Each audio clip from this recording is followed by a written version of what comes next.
Сегодня мы в очередной раз с Алиме решили провести встречу с нашими друзьями, с художниками, скульпторами, медниками, просто с друзьями. Мы решили провести мастер-класс.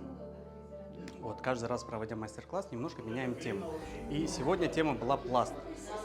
Задача сделать, используя пласт, какое-либо произведение, которое сам автор хочет просто воспроизвести. Это Алимага.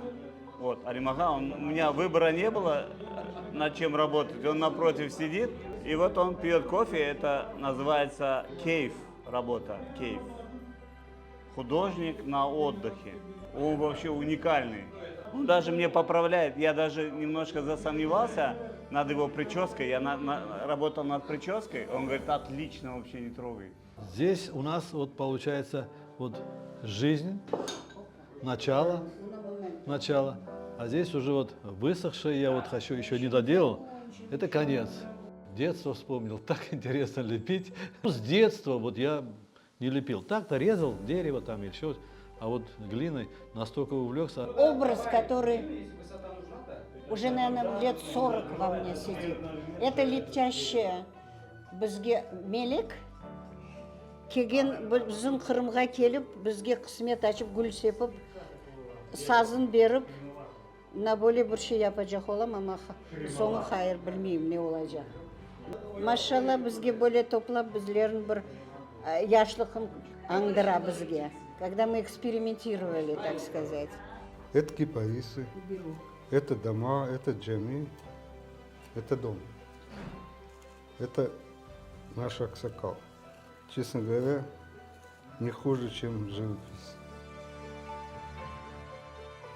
Эта шамотная масса, она более устойчива к термическим всяким перепадам. Можно лепить сутки, двое, трое. Главное смачивать, накрывать вовремя, следить за тем, чтобы не пересохла глина.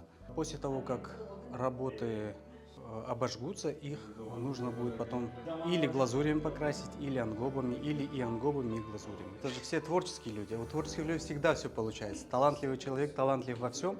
А мне еще интереснее наблюдать, как человек, который пишет картины, занимается живописью, как он проявляет себя в глине.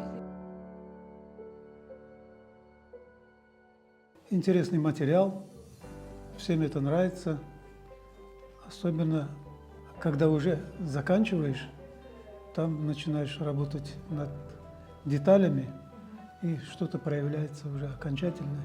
Дед со своей внучкой, видимо, она к нему пришла в гости, или он к ним, вот встретились. Не только для меня, но и для всех это как терапия для души. Сам Эльдар, я думаю, керамика – это самый такой демократичный вид искусства, который позволяет любые капризы именно в глине творить. Я посвящаю вот это вот как блюдо, посвящаю Алиме Ханум и Эльдару. Вот он в такой, вот это семье посвящаю.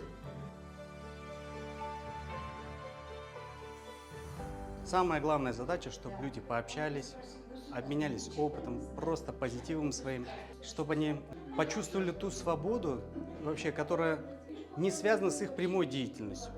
Вот. Для меня, мне кажется, это очень здорово,